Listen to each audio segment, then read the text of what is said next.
22이었다. 그 나이가 뭘 알겠나. 봄바람에 벚꽃이 흩날리면 괜히 가슴이 설레고 시장 골목에서 풀빵 하나 사 먹으면서도 세상 다 가진 것 같던 나이였다. 그때 내 인생에서 가장 크고 무거운 결정이 내려졌는데 정작 결정을 내린 건 내가 아니었다. 어머니가 부엌 문턱에 앉아서 수세미로 냄비를 박박 문지르시다가 말씀하셨다. 철용이라는 총각이 있는데 괜찮다더라. 집안도 반듯하고 외아들이라 귀하게 자랐다고. 소개하는 사람이 동네 이모부 처남댁의 언니라고 하셨는데 그 복잡한 관계를 듣는 것만으로도 머리가 어지러질했다. 나는 그 전에 하고 고개를 끄덕였다.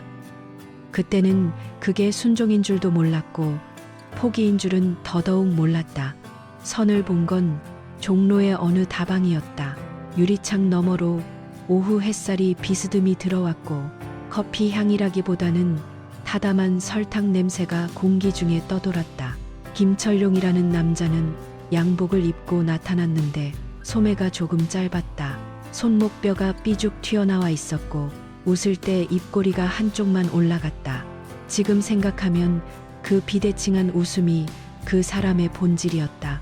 한쪽은 웃고 한쪽은 딴 생각을 하는.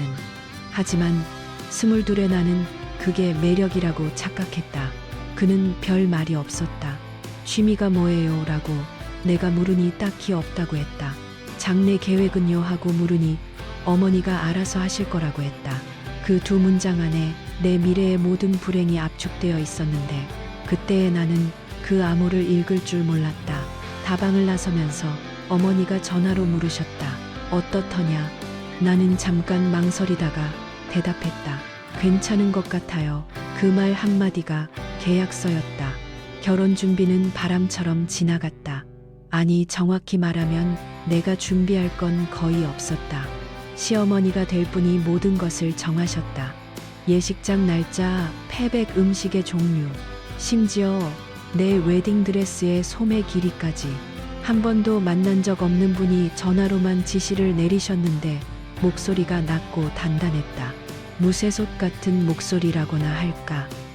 한 번 내려놓으면 쉽게 들 수 없는 그런 무게감이 있었다.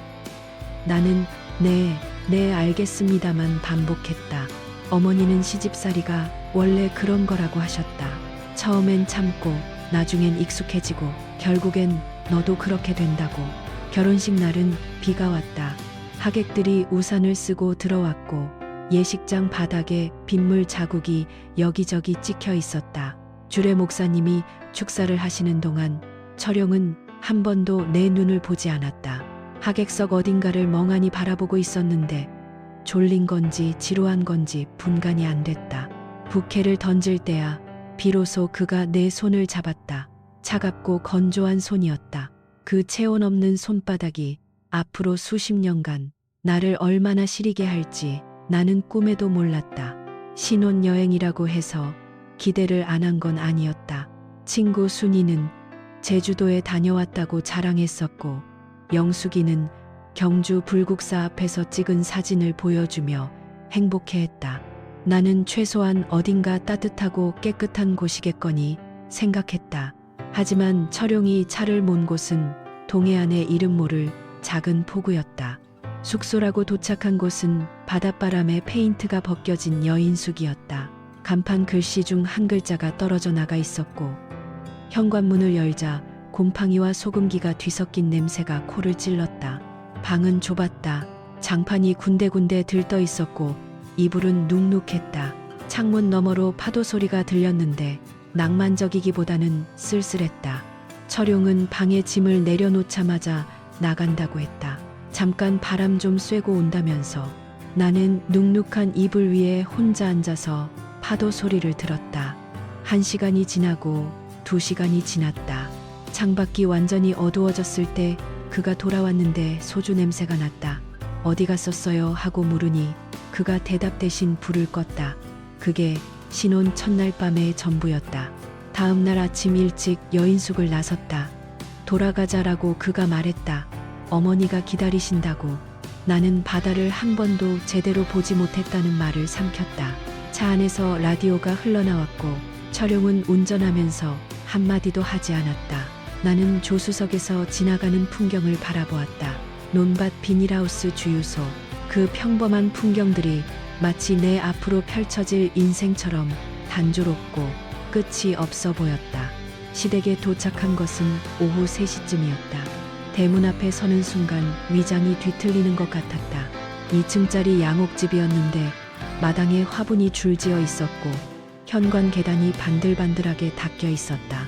그 반들거림이 곧 나의 몫이 될 줄은 그때는 몰랐다. 문이 열리고 시어머니가 서 계셨다. 전화로만 듣던 그 목소리의 주인은 키가 크고 어깨가 넓은 여자였다. 환갑을 넘긴 나이에도 등이 꼿꼿했고 눈매가 날카로웠다. 웃고 계셨지만 그 웃음이 입술 위에만 머물러 있었다. 눈은 나를 위에서 아래로 훑었다. 마치 시장에서 물을 고르듯 흠집은 없는지 속이 단단한지 따져보는 눈이었다. 왔니 하고 한마디 하셨다. 네 어머니하고 내가 허리를 깊이 숙였다. 그분은 고개를 한번 끄덕이시고는 돌아서셨다. 따라 들어오면서 보니 거실 한가운데 좌탁 위에 종이 한 장이 놓여 있었다. 가까이 가서 보니 빼곡한 글씨로 집안 규칙이 적혀 있었다. 기상시간 새벽 5시, 아침 준비는 며느리 목, 외출 시 반드시 보고할 것, 전화는 거실에서만 받을 것. 항목이 12개가 넘었다. 시어머니가 뒤에서 말씀하셨다. 읽어봤으면 됐다. 따로 설명은 안 한다. 모르는 건 몸으로 배우는 거야. 그 말투에는 잔인함보다는 오래된 확신이 담겨 있었다. 본인도 그렇게 배웠으니 당연히 너도 그래야 한다는 대를 이어 전해지는 고통의 유산 같은 것이었다. 철용은 이미 자기 방으로 올라가고 없었다. 나는 거실에 혼자 서서 그 종이를 다시 내려다 보았다. 파도 소리가 아직도 귓가에 맴도는 것 같았다. 어젯밤 여인숙의 눅눅한 이불 냄새가 코끝에 남아 있었다. 22해를 살아오면서 단 한 번도 느끼지 못한 감정이 가슴 한가운데서 차갑게 솟아올랐다. 이름을 붙이자면 그건 두려움이었다. 내가 선택하지 않은 삶의 문이 등 뒤에서 닫히는 소리. 그리고 그 문에는 손잡이가 안쪽에 없었다. 새벽 5시, 알람이 울리기도 전에 눈이 떠졌다. 정확히 말하면 잠을 잔 것인지조차 확신이 없었다. 시어머니가 건넨 그 종이 한 장이 밤새 천장에 붙어 있는 것처럼 느껴졌다. 첫 번째 규칙, 며느리는 새벽 5시에 기상하여 아침 준비를 시작할 것. 그 문장이 눈을 감아도 사라지지 않았다. 나는 이불을 걷어차듯 일어나 부엌으로 내려갔다. 부엌은 낯설었다. 냄비가 어디 있는지, 쌀통이 어디 있는지, 심지어 불을 켜는 스위치가 어디 있는지조차 몰랐다. 그런데 이상한 것은 그 넓은 부엌 어딘가에서 이미 사람 기척이 느껴진다는 것이었다. 고개를 돌리니 시어머니가 식탁 의자에 앉아 있었다. 팔짱을 낀 채 벽시계를 한 번 보고 나를 한 번 보았다. 5분 늦었다. 그 한마디가 떨어졌다. 아직 5시 5분이었다. 세상에 5분이 늦은 것이었다. 그날 이후 나는 4시 45분에 일어났다. 그래도 부엌에 내려가면 시어머니는 이미 앉아 계셨다. 한 번도 내가 먼저 도착한 적이 없었다. 그분이 대체 몇 시에 일어나시는 건지, 혹시 아예 주무시지 않는 건지 며칠이 지나도 알 수 없었다. 밥을 짓는 법을 시어머니에게서 배웠다. 아니, 배웠다는 표현은 정확하지 않다. 혼나면서 익혔다. 쌀을 씻는 횟수가 부족하다고, 물량이 한 눈금 많다고, 불 조절이 3초 늦었다고, 매일 아침 지적이 쏟아졌다. 내가 지은 밥을 시어머니는 한 숟가락 뜨고 천천히 씹다가 눈을 감으셨다. 그 침묵의 길이가 평가였다. 3초면 합격, 5초면 불합격이었다. 7초 이상 눈을 감고 계시면 그날 밥은 버려야 했다. 결혼한 지 3달째 되던 날이었다. 시어머니가 표고버섯을 내 앞에 놓으셨다. 오늘 반찬은 이걸로 해라. 짧은 명령이었다. 나는 표고버섯을 얇게 썰어 볶음을 만들었다. 간장 양념에 참기름을 둘러 향이 괜찮게 올라왔다. 나름 자신이 있었다. 시어머니가 젓가락을 들었다. 한 점 집어 입에 넣고 그 특유의 침묵이 시작되었다. 나는 속으로 초를 세었다. 하나, 둘, 셋. 시어머니가 눈을 떴다. 살짝 기대했다. 그런데 시어머니는 젓가락을 내려놓더니 이렇게 말씀하셨다. 버섯결을 반대로 썰었어. 이건 씹는 맛이 아니라 찢어지는 맛이야. 버섯에 결이 있다는 것을 나는 그날 처음 알았다. 그리고 그보다 더 충격적이었던 것은 그 차이를 한 입에 구별하는 시어머니의 혀였다. 남편 김철룡은 그 모든 아침 식탁에서 유령 같은 존재였다. 앉아서 밥을 먹고 신문을 보고 일어나서 나갔다. 아내에게 한마디도 건네지 않았고 어머니에게는 잘 다녀오겠습니다. 한마디만 남겼다. 나와 눈이 마주친 적은 한 달에 두세 번이었을까. 그것도 우연이었다. 식탁에서 간장병을 동시에 집으려다가 손이 닿았을 때 그는 아무 말 없이 손을 거두었다. 그 손끝의 차가움이 아직도 기억난다. 결혼 첫 해가 흘러갔다. 나는 매일 바닥을 닦았다. 걸레를 손으로 짜서 무릎을 꿇고 마루의 끝에서 끝까지 닦았다. 시어머니는 일주일에 한 번 하얀 수건을 마루에 대고 쓱 문질렀다. 수건에 먼지가 묻으면 고개를 저으셨고 깨끗하면 아무 말씀도 없으셨다. 칭찬은 없었다. 무반응이 최선이었다. 나는 그 무반응을 상으로 여기며 살았다.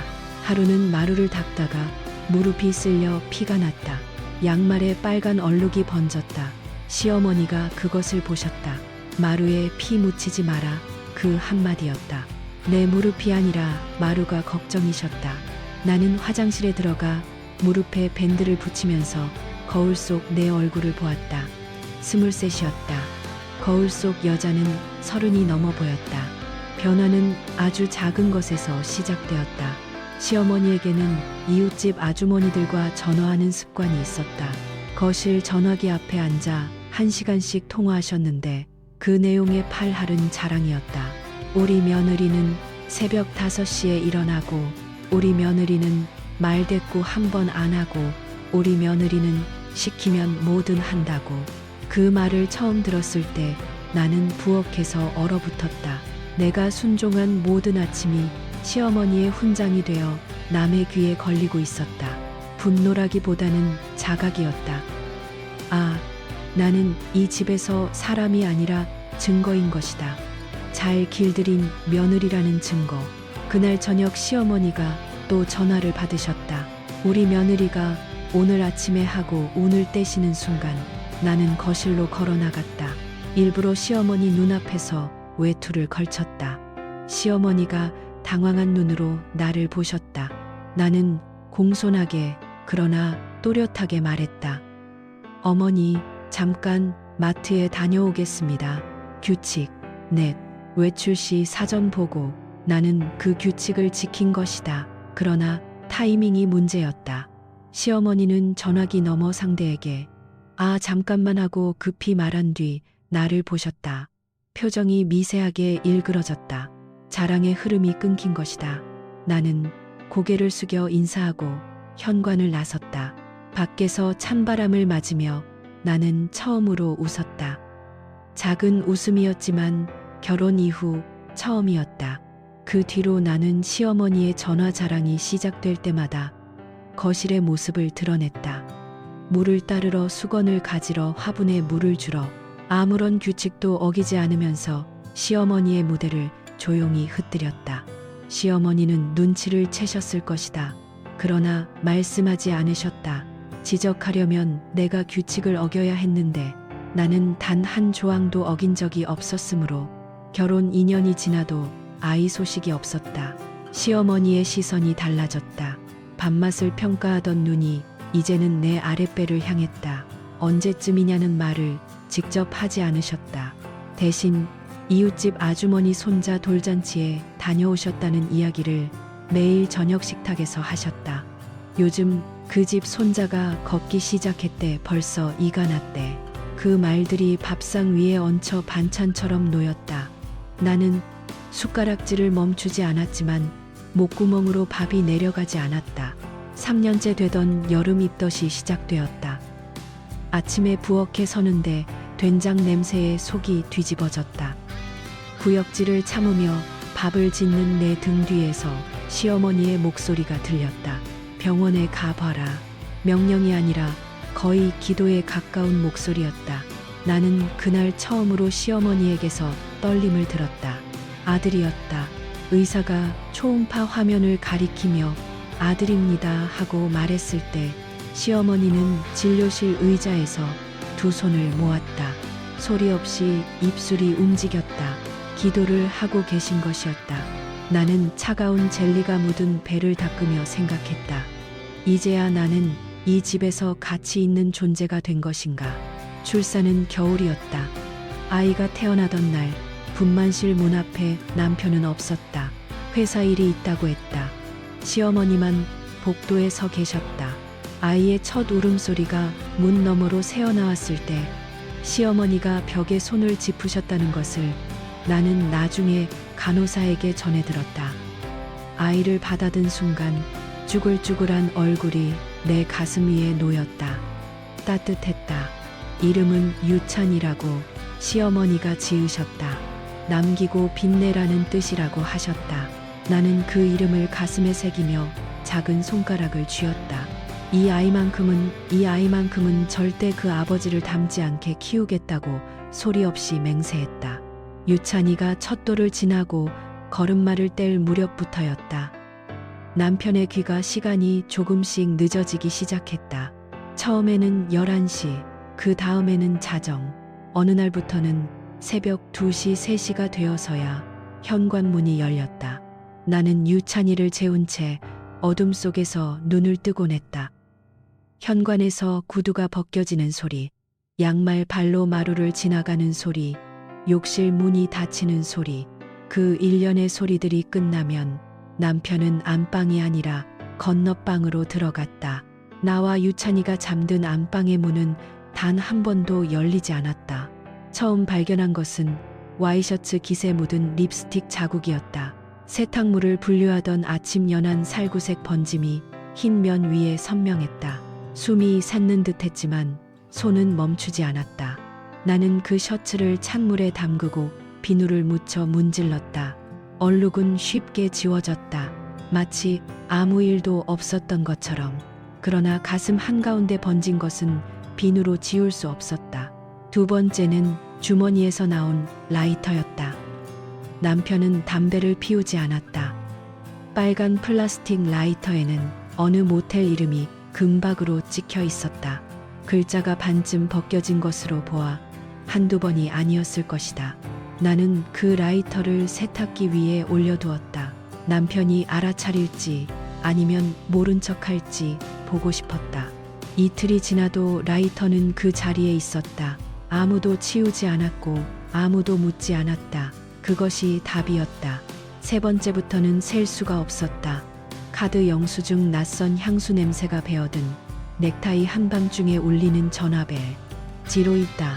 남편은 거실에서 전화를 받을 때면 목소리를 낮추었고 내가 부엌에서 물소리를 내면 그때서야 웃음 섞인 말을 했다. 응, 나도. 그 두 마디를 나는 단 한 번도 들어본 적이 없는 사람이었다. 결혼한 지 4년, 그 4년 동안 남편이 내게 한 가장 긴 말은 밥 됐냐였다. 시어머니는 눈치를 채지 못했을까? 아니다. 그 집에서 일어나는 모든 일은 그 사람의 귀와 눈을 거쳐야 했으니까. 다만 모른 척한 것이었다. 아들의 늦은 귀가에 대해 한마디도 하지 않았고 빈 건너방 이불이 아침마다 구겨져 있는 것을 보면서도 입을 다물었다. 나와 시어머니 사이에는 이미 말이 필요 없는 침묵의 언어가 있었지만 이번 침묵은 달랐다. 서로의 눈을 피하는 침묵이었다. 유찬이가 20살이 되던 가을이었다. 바깥이 어두워진 저녁, 나는 유찬이에게 미음을 먹이고 있었다. 시어머니는 안방에서 텔레비전을 보고 있었고 남편은 아직 들어오지 않았다. 그때 대문이 울렸다. 두드리는 것이 아니라 부딪히는 소리였다. 쾅쾅쾅 철제 대문이 경첩제 흔들리는 소리. 나는 유찬이를 아는 채 부엌 문 앞에 서서 움직이지 못했다. 시어머니가 먼저 나갔다. 현관등을 켜고 마당을 가로지르는 그 사람의 등이 굳어 있었다. 대문 너머에서 남자의 목소리가 들렸다. 김철용이 이 집 놈 맞지? 당장 나오라고 해. 목소리가 갈라져 있었다. 분노만이 아니었다. 울음이 섞인 분노였다. 시어머니가 대문을 열자 30대 중반쯤 되어 보이는 남자가 비틀거리며 마당으로 들어왔다. 양복 상의는 한쪽이 찢어져 있었고 넥타이는 풀려 있었다. 손에 무언가를 쥐고 있었다. 종이 뭉치. 가까이 와서야 보였다. 사진이었다. 남자는 사진을 마당 바닥에 뿌렸다. 시멘트 위로 사진들이 흩어졌다. 나는 유찬이의 얼굴을 내 어깨에 묻었다. 보지 않으려 했지만 시선이 제멋대로 향했다. 남편과 한 여자가 나란히 걷는 사진, 어느 식당에서 마주 앉은 사진, 여자의 손을 잡고 있는 사진. 여자의 얼굴은 웃고 있었다. 남편도 웃고 있었다. 그 웃음을 나는 본 적이 없었다. 당신 남편이 내 마누라를 빼갔어. 남자가 시어머니를 향해 말했다. 3년이야 3년. 지금 내 마누라 뱃속에 그놈 자식이 있어. 그 말에 마당 전체가 얼어붙었다. 시어머니의 등이 미세하게 떨리는 것을 나는 보았다. 그 떨림이 분노인지 수치인지 나는 알 수 없었다. 다만 시어머니의 손이 허공에서 무언가를 움켜쥐듯 떨린 후 천천히 힘없이 내려오는 것을 보았다. 남자는 30분을 마당에 서서 소리 질렀다. 이웃집 창문에 불이 켜졌고 골목에 사람들이 모여들었다. 시어머니는 한마디도 하지 않았다. 그저 대문 앞에 서서 모든 것을 들었다. 결국 남자가 지쳐서 돌아간 후에도 시어머니는 한동안 마당에 서 있었다. 바람이 사진들을 굴려 담장 아래로 몰았다.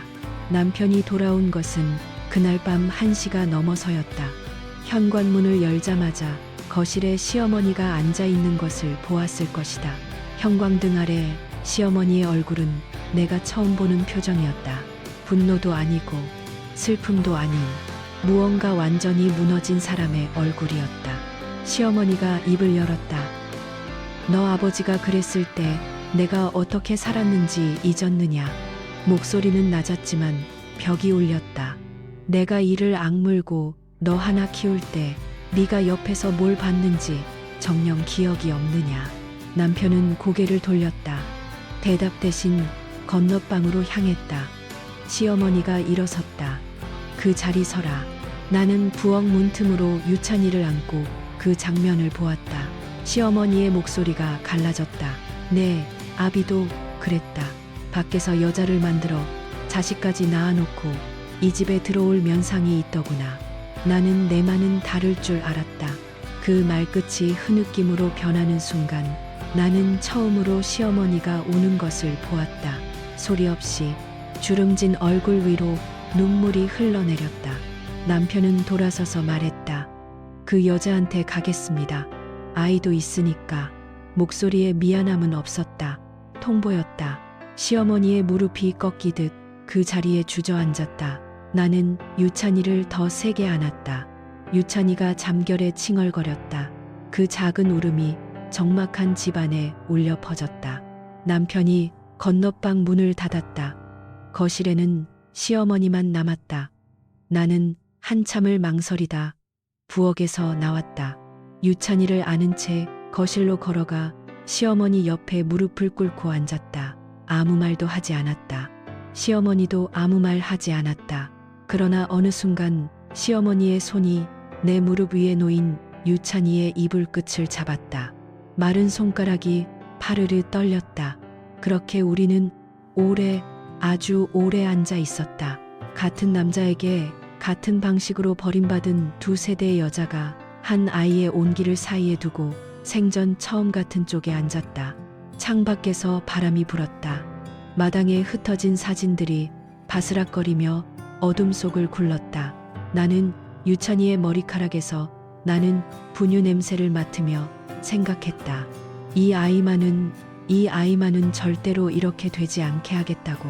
그 다짐은 분만실에서 한 것과 같았지만 무게가 달랐다. 처음 것이 기도였다면 이번 것은 이를 악문 맹세였다. 이혼 서류에 도장을 찍던 날 가을비가 내렸다. 구청 민원실 플라스틱 의자에 앉아 서류를 내려다보는 동안 형광등 불빛이 눈 위를 날카롭게 훑었다. 김철용은 맞은편에 앉아 있었다. 넥타이도 매지 않은 흰 셔츠 차림이었고 단추 하나가 풀려 있었다. 그 사람은 서류를 받자마자 아무 말 없이 도장을 찍었다. 펜을 잡는 손이 떨리지도 않았다. 마치 오래전에 이미 끝낸 일을 형식적으로 마무리하는 사람처럼 눈 한 번 마주치지 않았다. 나는 도장을 꺼내며 손가락 끝이 차가워지는 것을 느꼈다. 붉은 인주에 도장을 누르는 순간 결혼식 날 비가 내리던 것이 떠올랐다.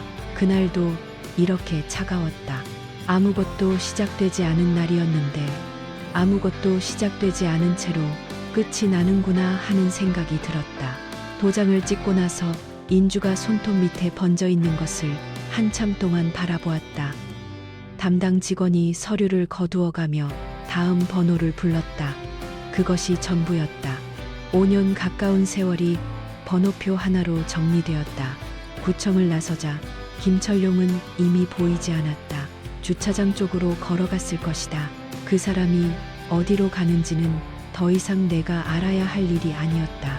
빗줄기 사이로 가로수 잎이 떨어지고 있었고 나는 우산도 없이 유찬이를 업은 채 버스 정류장까지 걸었다. 유찬이는 내 등에 엎여 잠들어 있었다. 24달 된 아이의 체온이 젖은 등을 통해 스며들었다. 시댁으로 돌아가 짐을 챙기는데 30분이 걸리지 않았다. 끌고 나올 것이 없었다. 유찬이 옷가지와 기저귀 몇 장 내 옷 서너 벌, 그리고 유찬이가 돌잔치 때 잡았던 작은 연필 한 자루, 보따리 하나에 다 들어갔다. 현관에서 신발을 신으려는데 마루 쪽에서 발자국 소리가 들렸다. 시어머니였다. 며칠째 방에서 나오지 않던 분이 복도 끝에 서 있었다. 평소에 꼿꼿한 자세가 아니었다. 한쪽 어깨가 기울어져 있었고 머리카락이 빗질 없이 흘러내려 있었다. 그 모습이 낯설었다. 결혼 첫날부터 한치의 흐트러짐도 허락하지 않던 사람이 가디건 단추도 잘못 채운 채 서 있었다. 잠깐 앉아라.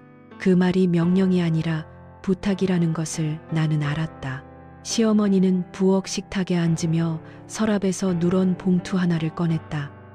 봉투 위에 먹으로 쓴 글씨가 있었는데 오래되어 번져 있었다. 시어머니의 손이 봉투를 내미는 동안 떨리고 있었다. 이건 그 사람 아버지 앞으로 되어 있던 건물이다. 을지로 뒷골목 3층짜리.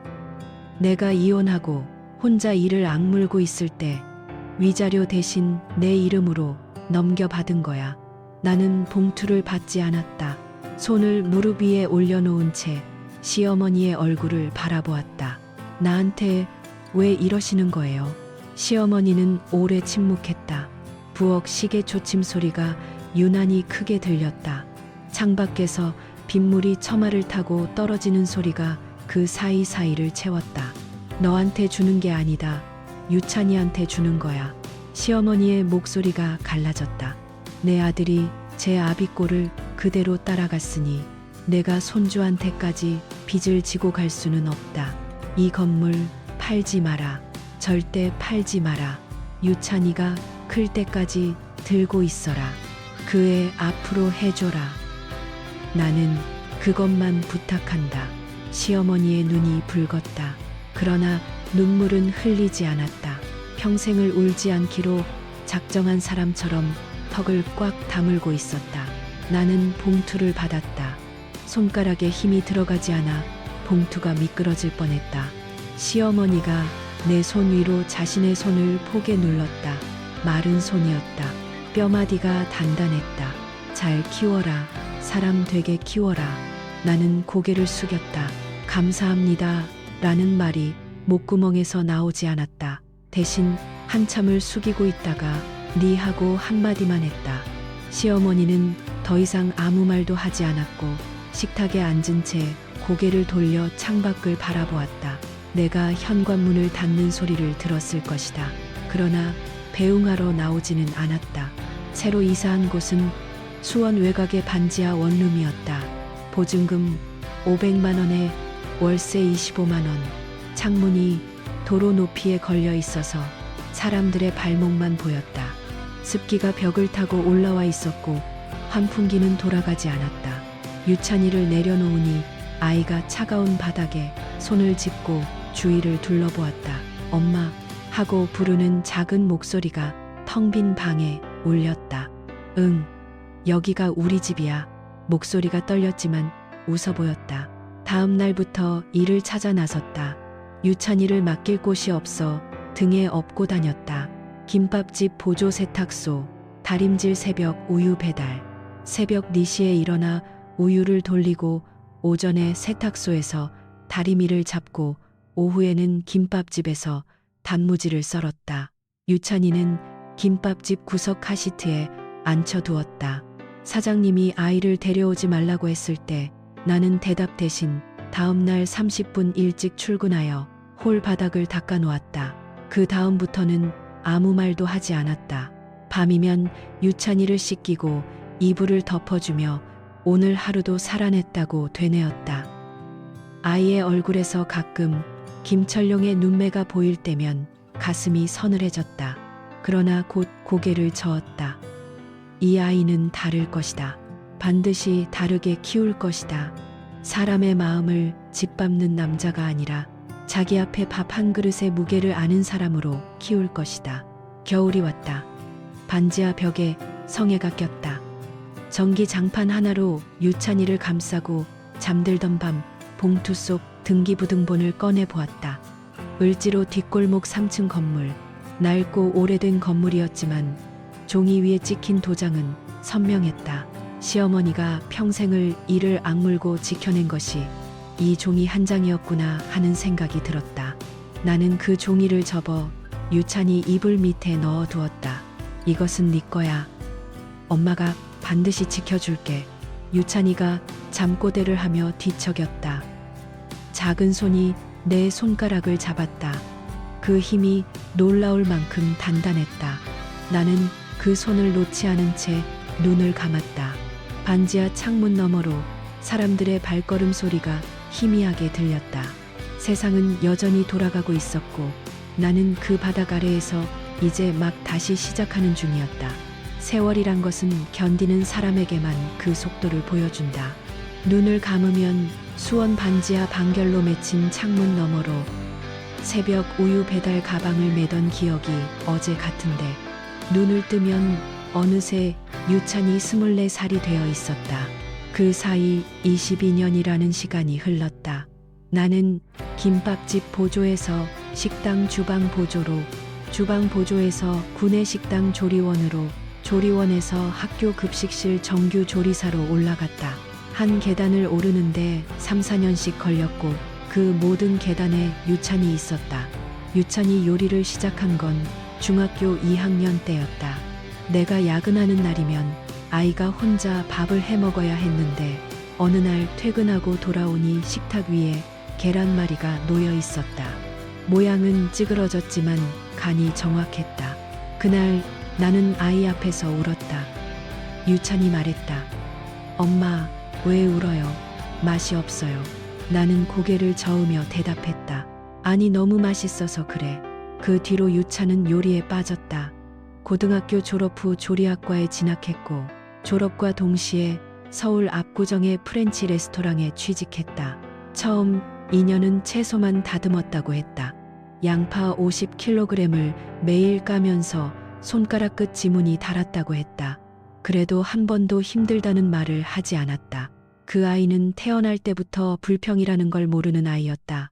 아니, 정확히 말하면 불평할 자리에 이를 악무는 법을 너무 일찍 배운 아이였다. 23이 되던 해 유찬은 한 여자를 데려왔다. 이름은 서윤이라 했고 같은 레스토랑 홀에서 일하는 아이였다. 단발머리에 눈이 동그란 아이. 유찬이 그 아이를 바라보는 눈을 보는 순간 나는 알았다. 이 아이가 진심이구나. 내가 평생 남편에게서 단 한 번도 본 적 없는 눈빛이 내 아들의 얼굴에 있었다. 서윤이도 유찬을 좋아하는 것 같았다. 둘이 나란히 앉아 있을 때면 그 좁은 수원 원룸이 따뜻해지는 것 같았고, 서윤이는 올 때마다 엄마 엄마 하며 나를 불렀다. 1년쯤 만났을까? 유찬이 조심스럽게 말했다. 엄마, 서윤이네 부모님을 만나봐야 할 것 같아요. 나는 고개를 끄덕이면서도 가슴 한구석이 서늘했다. 이유는 몰랐다. 아니, 사실은 알고 있었다. 세상이라는 것이 사랑만으로 되지 않는다는 것을 나는 내 결혼으로 이미 배웠으니까. 상견례 장소는 청담동의 한정식 집이었다. 서윤이 어머니가 정한 곳이었다. 나는 사흘 전부터 옷을 골랐다. 옷장에는 변변한 것이 없었다. 결국 급식실 동료가 빌려준 남색 재킷을 입었고, 유찬이 사준 브로치를 가슴에 달았다. 거울 앞에 섰을 때 나는 스스로에게 말했다. 괜찮다. 너는 부끄러울 것이 없다. 한정식집 2층 개인실 문을 열었을 때 서윤이 어머니는 이미 와 있었다. 첫인상은 차가웠다. 명품 가방을 의자 옆에 세워두고 입술 라인이 칼처럼 그어진 여자였다. 아버지는 없었다. 서윤이가 말했다. 아빠는 사업차 출장 중이시라고요. 그 말에 서윤이 어머니는 눈도 깜빡이지 않았다. 인사를 나눈 뒤 자리에 앉자마자 서윤이 어머니가 물었다. 유찬 씨가 지금 정확히 뭘 하시는 거예요? 유찬이 대답했다. 레스토랑에서 수셰프로 일하고 있습니다. 서윤이 어머니의 눈썹이 수셰프요. 그게 뭐 주방에서 요리하는 거 아니에요. 유찬이 잠깐 멈칫했지만 이내 고개를 끄덕이며 말했다. 네, 요리를 합니다. 그 순간 서윤이 어머니의 입꼬리가 한쪽으로 비틀렸다. 요리사, 우리 서윤이가 요리사를 데려왔구나. 그 말투에 경멸이 배어 있었다. 식탁 위로 찬 공기가 내려앉았고 서윤이의 얼굴이 빠르게 굳었다. 나는 젓가락을 내려놓으며 입을 열려 했지만 서윤이 어머니가 더 빨랐다. 부모님이 뭘 하시는지 여쭤봐도 될까요? 내가 대답했다. 저는 학교 급식실에서 조리사로 일하고 있습니다. 순간 서윤이 어머니의 시선이 내 재킷 소매 끝으로 향했다.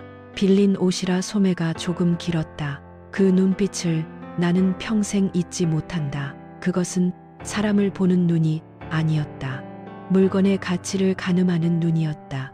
서윤이 어머니가 물잔을 들어 한 모금 마신 뒤 말했다. 솔직히 말씀드릴게요. 저희 서윤이는 어려서부터 부족한 것 없이 키웠어요. 대학도 보냈고 유학도 보낼 계획이었어요. 그런데 주방에서 만난 남자한테 시집을 보내라고요. 그것도 급식실 아주머니 집안으로. 죄송하지만 저는 못합니다. 유찬이 의자 팔걸이를 움켜쥐는 게 보였다. 손등에 핏줄이 섰다. 나는 그 손을 보았다. 양파 50kg를 까며 다른 손가락, 뜨거운 팬을 잡다가 생긴 화상 자국, 새벽 4시에 시장에서 생선을 손질하며 갈라진 손등. 그 손이 부끄럽다고 나는 그 순간 온몸에 피가 역류하는 것을 느꼈다. 자리에서 천천히 일어섰다. 목소리는 떨리지 않았다. 말씀 잘 들었습니다. 한 가지만 여쭙겠습니다. 어머님은 사람의 가치를 직업으로 재십니까?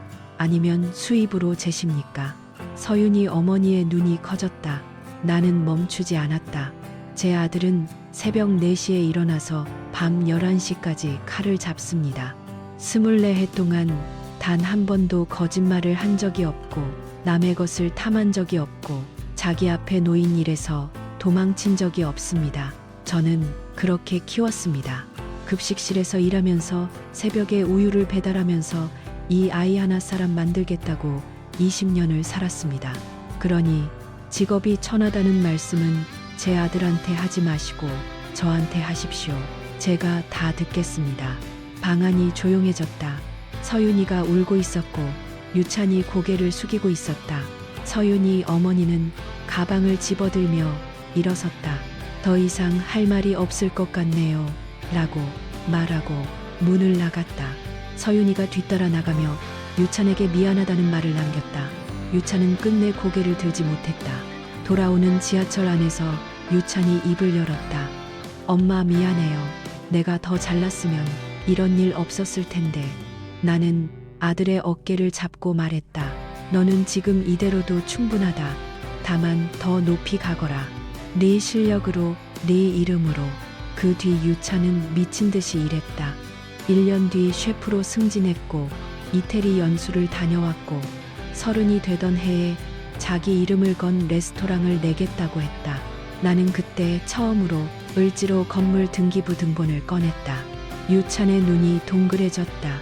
엄마, 이게 뭐야? 나는 대답했다. 네 할머니가 네가 2살 때 준 거다. 사람 되게 키우라면서. 등기 이전을 마치고 유찬이 그 을지로 3층 건물 1층에 레스토랑을 열었을 때 나는 개업식 한 구석에 서서 아들이 하얀 조리복을 입고 주방에 들어가는 뒷모습을 바라보았다. 등이 넓었다. 아비를 닮지 않은 그 등이 주방 불빛 아래서 빛났다. 나는 주머니 속에서 낡은 연필 한 자루를 만졌다. 돌잔치 때 유찬이 잡은 그 작은 연필. 20년 넘게 가지고 다닌 것이었다. 손끝에서 나무의 결이 느껴졌고 그제야 나는 울었다. 유찬의 레스토랑이 을지로에 문을 연 지 3년이 지났다. 예약은 2달 전부터 잡아야 했고 음식 잡지에서는 33 젊은 셰프의 이름을 빠짐없이 올렸다. 그러나 매일 아침 6시 아직 간판 불이 꺼진 식당 안에서 걸레를 짜는 사람은 늘 같았다. 화자는 젖은 행주를 들고 창틀을 닦으며 새벽빛이 유리잔에 부서지는 모양을 들여다보았다. 학교 급식실 근무는 오전 8시에 시작이니 2시간이면 충분했다. 테이블 모서리에 낀 기름기를 손톱으로 긁어내고 의자 다리 밑에 쌓인 먼지를 쓸어 모으는 일 아무도 시키지 않았다. 다만 이 바닥 위에 아들의 하루가 서는 것이니 그 땅을 닦는 일쯤은 어머니의 특권이라 생각했다. 그날도 평소와 같았다. 홀바닥에 물을 뿌리고 대걸레를 밀다가 뒷문에서 유찬이 고개를 내밀었다. 엄마, 오늘은 좀 일찍 들어가. 점심에 단체 예약이 있어서 내가 정리할게. 화자는 아직 화장실 거울이 남았다며 손을 저었고 유찬은 더 이상 말리지 않았다. 그 아이는 알고 있었다. 어머니에게 이 시간은 단순한 청소가 아니라 하루를 여는 기도 같은 것이라는 걸. 오전 11시 반 런치 서비스가 시작되기 직전이었다. 화자는 마지막으로 입구 쪽 유리창을 닫고 있었다. 앞치마에 물기가 얼룩져 있었고 고무장갑을 낀 손은 불그레했다. 그때 문이 열렸다. 예약 시간보다 이른 손님 둘이 들어섰다. 뒤따르는 향수 냄새가 식당 안 공기를 짓눌렀다. 화자는 반사적으로 고개를 숙이며 옆으로 비켜섰다. 어서 오십시오. 예약하셨습니까? 홀 매니저가 아직 도착하지 않은 시간이라 그 인사를 화자가 대신했다. 앞에 선 여자가 선글라스를 벗었다. 이어서 뒤에 선 중년 여자가 코트깃을 여미며 식당 안을 둘러보았다. 화자의 심장이 한 박자 느리게 뛰었다. 서윤이었다. 그리고 서윤의 어머니. 7년 전 상견례 자리에서 급식실 아줌마한테 아들을 맡기겠냐며 냅킨을 던지듯 자리를 뜬 바로 그 여자. 서윤의 어머니는 창가 테이블에 앉으며 혀를 찼다. 인테리어는 그럴듯한데 을지로의 프렌치 레스토랑이라니 좀 웃기지 않니? 서윤은 엄마 목소리가 크다며 작게 나무랐지만 어머니는 개의치 않았다. 여기 사장이 누군지 알아? 내가 아는 사람한테 들었는데 그 집 아들이래. 서윤의 손이 멈추었다. 그 집이 어딘지 묻지 않아도 알 것 같다는 표정이었다. 화자는 구석에서 걸레를 정리하며 등을 돌리고 있었다. 손이 떨렸다. 서윤의 어머니가 물 한 잔을 들며 말했다. 저기 청소하시는 분, 물 좀 더 갖다 주세요. 화자는 잠시 멈추었다가 조용히 물병을 들고 다가갔다. 고개를 숙인 채 잔에 물을 따랐다. 서윤의 어머니는 화자의 얼굴을 한 번도 올려다보지 않았다. 여기 직원 교육은 좀 시켜야겠네. 인사도 제대로 못하고. 서윤이 다시 엄마하고 불렀지만 어머니는 메뉴판을 펼치며 이 가격이면 청담동 가지 뭘 여기까지 오냐고 투덜거렸다. 화자는 테이블에서 물러나 주방 쪽 복도에 섰다. 가슴팍 안쪽이 뜨거웠다. 분노가 아니었다. 7년이라는 시간이 쌓아올린 담 위에서 내려다보는 감정은 오히려 고요에 가까웠다. 저 여자는 아직도 세상을 값으로 재는구나. 그리고 나는 그 값을 매길 수 없는 것들을 지키며 여기까지 왔구나. 주방 문이 열리고 유찬이 나왔다.